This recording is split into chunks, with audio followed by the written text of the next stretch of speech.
Welcome students, this is your teacher Dr. Anam Siddiqui. Welcome in the second year botany online classes. Today we are going to start our course from the first chapter named as homeostasis. Homeostasis is all about maintenance of an equilibrium in the system of a living body, inside and along with the outside environment. कि किस तरह एक living body either animal और either plant किस तरीके से अपनी body के अंदर वाटर एंड सॉल्यूट का जो एक बैलेंस है वो किस तरीके से एक बॉडी मेंटेन करती है, इसे हम कहते हैं होम्योस्टेसिस. हर लिविंग ऑर्गेनिज्म की बॉडी के अंदर सॉल्यूट एंड सॉल्वेंट का मिक्सचर प्रेजेंट होता है. ऑब्वियसली प्योर वाटर तो नहीं प्रेजेंट होगा एक सेल्यूलर एनवायरनमेंट के अंदर भी और एक्स्ट्रा सेल्यूलर एनवायरनमेंट के में भी, क्योंकि लिविंग बॉडी के अंदर बहुत सारे न्यूट्रिएंट्स प्रेजेंट होते हैं. एनर्जी रिक्वायरमेंट के अंदर के लिए ग्लूकोज प्रेजेंट होता है. So there are multiple type of nutrients, vitamins and energy high energy containing molecules are present. So along with these molecules, how the body of an animal or plant maintains its equilibrium from the outer environment and within the environment of a cell.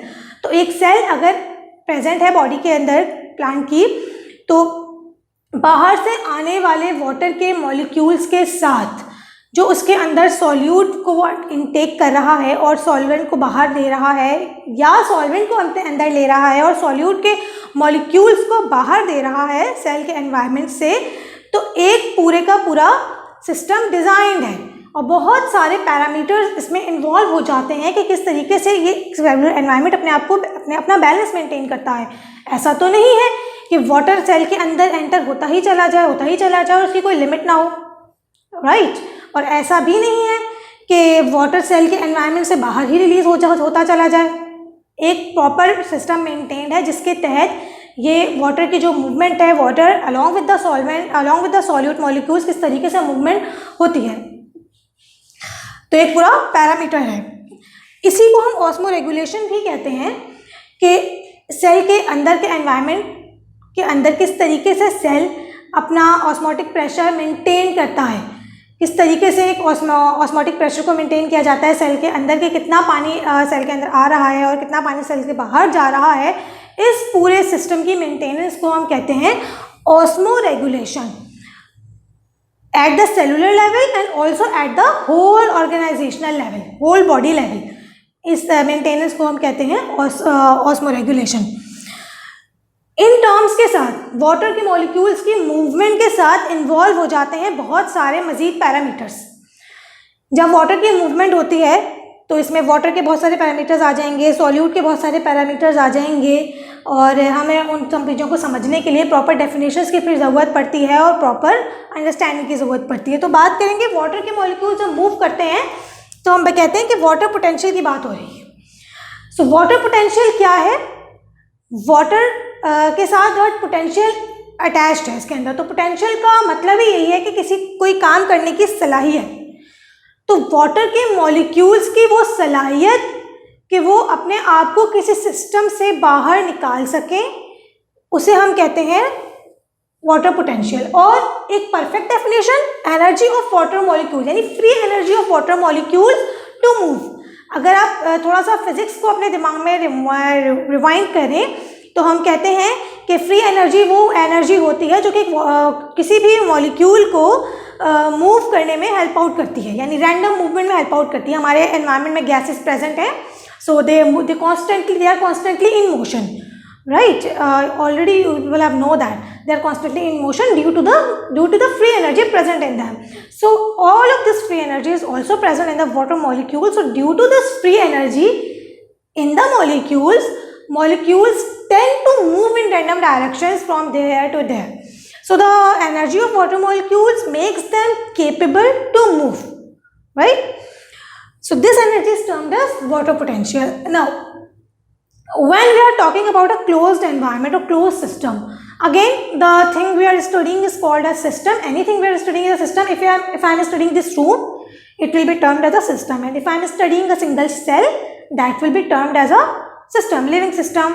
So if I am talking about within a cell, अगर हम एक cell के अंदर की बात करें तो उस सेल के अंदर अगर वाटर के मॉलिक्यूल्स रैंडमली मूव कर रहे हैं तो बस वो अपने आप में ही एक इंटरेक्शन बनाए हुए हैं, इधर से उधर जा रहे हैं, साइटोप्लाज्म के अंदर मूव कर रहे हैं, एक साइक्लोसिस जो साइटोप्लाज्म के अंदर होता है और वाटर के मॉलिक्यूल्स इधर से उधर मूव कर रहे हैं। सो इसके अंदर कोई पोटेंशियल की बात अभी तक इन्वॉल्व नहीं हुई है as per the level of osmoregulation.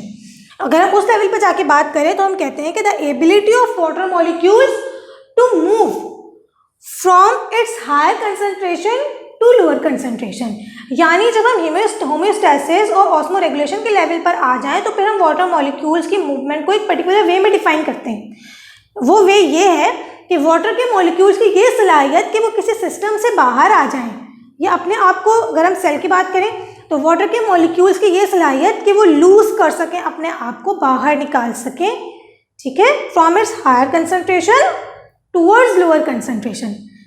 क्यों? क्योंकि पानी हमेशा अपनी हायर कंसंट्रेशन से लोअर कंसंट्रेशन की तरफ ही जाता है। कभी ऐसा नहीं होगा कि वाटर मॉलिक्यूल्स अपनी लोअर कंसंट्रेशन से हायर कंसंट्रेशन की तरफ जा रहे हो। पानी हमेशा वहीं जाएगा जहाँ पे उसका अमाउंट कम होगा। कहाँ से जाएगा? जहाँ पे अमाउंट ज़्यादा था, ठीक है। So this movement is termed as water potential, ability of water molecules to move from its higher concentration towards lower concentration. और एक अदर सिंपल डेफिनेशन भी यूज़ की जाती है इसके लिए कि ability of a system to lose its water, ठीक है, and the free energy of water molecules to move. So there are multiple definitions और variations of the definitions to use.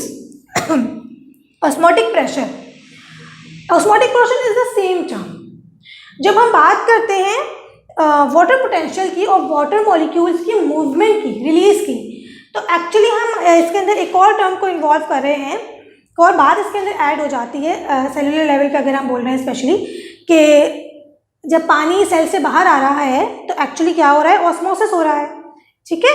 Water के मॉलिक्यूल सेल से जब बाहर आते हैं तो ऑस्मोसिस हो रहा है, सेल के अंदर जा रहे हैं तो भी ऑस्मोसिस हो रहा है। तो यहाँ पे एक टर्म बिल्ड हो जाती है osmosis, along with that another term osmotic pressure. यानी ऑस्मोटिक प्रेशर क्या है? काबिलियत है किसी सिस्टम की कि किस कदर वो ऑस्मोसिस कर सकता है, ठीक है।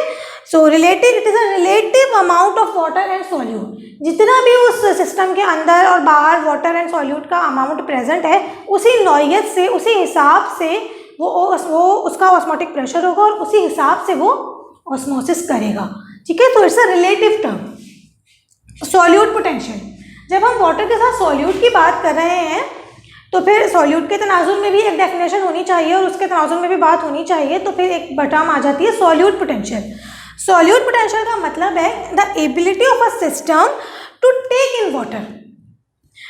This is a very simple thing कि जब कोई सिस्टम अपना वाटर रिलीज कर रहा है, यानी एक सेल अगर अपना वाटर रिलीज कर रहा है, बाहर भेज रहा है, तो उसके बाहर वाला एनवायरनमेंट एक्चुअली वाटर को टेक इन कर रहा है, ठीक है, यानी इनटेक हो रहा है वाटर का सिस्टम के अंदर। So the ability of a system to intake water is called as solute potential.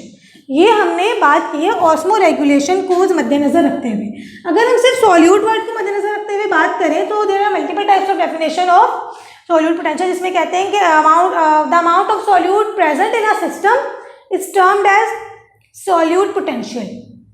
ये भी सिमिलर ही बात है कि कितना अमाउंट इस सॉल्यूट का प्रेजेंट है किसी सिस्टम के अंदर, उसी हिसाब से वो उतना ही वाटर अपने अंदर लेगा, क्योंकि जितना ज़्यादा डिफरेंस होगा सिस्टम्स के अंदर वाटर मॉलिक्यूल्स के बीच में और सॉल्यूट मॉलिक्यूल्स के बीच में, उनकी तादाद में, अमाउंट में, कंसंट्रेशन में, उसी हिसाब से फिर पोटेंशियल जनरेट होगा दोनों साइड्स के ऊपर और उसी हिसाब से फिर ऑस्मोसिस होगा, ठीक है। तो अगर किसी सिस्टम के अंदर सॉल्यूट मॉलिक्यूल्स ज़्यादा हैं तो वहाँ पे फिर वाटर का इनटेक होगा और दूसरी साइड से वाटर रिलीज हो रहा है। So there is a generated osmotic pressure at the both sides and one side is using the potential of its water and at the other side is using the potential of its solute to take in water, ठीक है। एक side अपना पानी का potential use कर रही है, मेरे पास ज़्यादा पानी है, मैं पानी को रिलीज़ करूँ, और दूसरी साइड अपना सॉल्यूट पोटेंशियल यूज़ कर रही है कि मेरे पास ज़्यादा सॉल्यूट है तो मैं पानी को अपने अंदर